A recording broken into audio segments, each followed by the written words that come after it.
ಸದ್ಯ ಮಳೆಯ ಅವಾಂತರದಿಂದ ಕೆಲವೆಡೆ ಸಾಕಷ್ಟು ಅನಾಹುತಗಳು ಆಗಿದೆ. ಅಂದ್ರೆ ಮನೆಗಳಿಗೆ ನೀರು ನುಗ್ಗಿ ಅಲ್ಲಿನ ಜನರು ಪರದಾಡುವಂತಹ ಪರಿಸ್ಥಿತಿಗೆ ತಲುಪಿದ್ದಾರೆ. ಮನೆಯಿಂದ ನೀರು ಹೊರ ಹಾಕೋದಕ್ಕೆ ಜನ ಪರದಾಟವನ್ನ ನಡೆಸ್ತಾ ಇದ್ದಾರೆ. ಬೆಂಗಳೂರು ಮೈಸೂರು ಹಳೆ ಹೆದ್ದಾರಿಯಲ್ಲಿ ಘಟನೆ ನಡೀತಾ ಇದೆ. ಒಂದ್ ಕಡೆ ಸ್ವಾಗತ ಕಮಾನು ಬಿದ್ದಿದೆ, ಮತ್ತೊಂದು ಕಡೆ ಇಲ್ಲಿ ಮನೆಗಳಿಗೆ ನೀರು ನುಗ್ಗಿ ಅವಾಂತರವೇ ಸೃಷ್ಟಿಯಾಗಿದೆ. ರಾಜ್ಯಾದ್ಯಂತ ಭಾರಿ ಮಳೆಗೆ ಸಾಕಷ್ಟು ಅವಾಂತರಗಳು ಇದೀಗ ಸೃಷ್ಟಿಯಾಗ್ತಾ ಇರೋದು. ಮನೆಗೆ ನೀರು ನುಗ್ಗಿ ಮಳೆ ನೀರು ನುಗ್ಗಿ ಜನ ಪರದಾಡುವಂತಹ ಪರಿಸ್ಥಿತಿ ನಿರ್ಮಾಣ ಆಗಿರೋದು ಸದ್ಯ ನೀವು ದೃಶ್ಯಾವಳಿಗಳಲ್ಲಿ ನೋಡ್ತಾ ಇದ್ದೀರಾ. ಇದು ರಾಮನಗರದಲ್ಲಿ ಮಳೆ ನೀರು ಮನೆಗೆ ನುಗ್ಗಿ ಅಲ್ಲಿನ ಜನ ಪರದಾಡ್ತಾ ಇರುವಂತಹ ಸ್ಥಿತಿ ಇದು. ಮಳೆಯ ನೀರನ್ನ ಹೊರಗೆ ಹಾಕೋದಕ್ಕೆ ಹರಸಾಹಸವನ್ನ ಅವರು ಪಡ್ತಾ ಇದ್ದಾರೆ.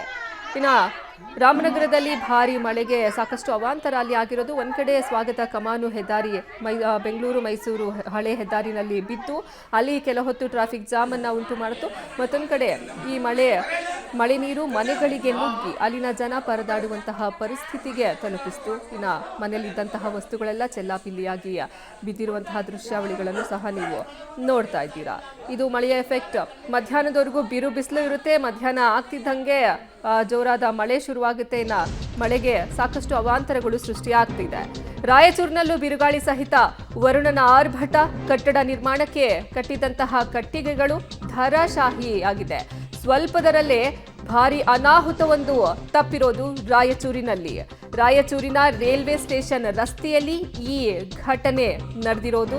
ನಗರದ ಹಲವೆಡೆ ಮರಗಳು ಸಹ ಧರೆಗೆ ಉರುಳಿರುವಂತಹ ವರದಿ ಆಗ್ತಾ ಇದೆ.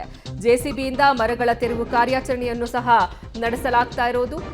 ರಾಯಚೂರಿನಲ್ಲಿ ಬಿರುಗಾಳಿ ಸಹಿತ ವರುಣನ ಆರ್ಭಟ ಮುಂದುವರೆದಿದೆ. ಸದ್ಯ ನೀವು ರಾಯಚೂರಿನ ದೃಶ್ಯಾವಳಿಗಳನ್ನ ಗಮನಿಸ್ತಾ ಇದ್ದೀರಾ.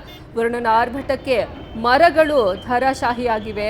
ಹೀಗಾಗಿ ಕಟ್ಟಡಕ್ಕೆ ಕಟ್ಟಿದ್ದಂತಹ ಈ ಸಾರ್ವೆ ಕಂಬಗಳು ಅವು ಸಹ ಬಿದ್ದಿರೋದು. ಅದನ್ನ ತೆರವು ಮಾಡುವಂತಹ ಕಾರ್ಯಾಚರಣೆಯನ್ನು ನಡೆಸಲಾಯಿತು. ಇದು ರಾಯಚೂರಿನ ದೃಶ್ಯಾವಳಿ.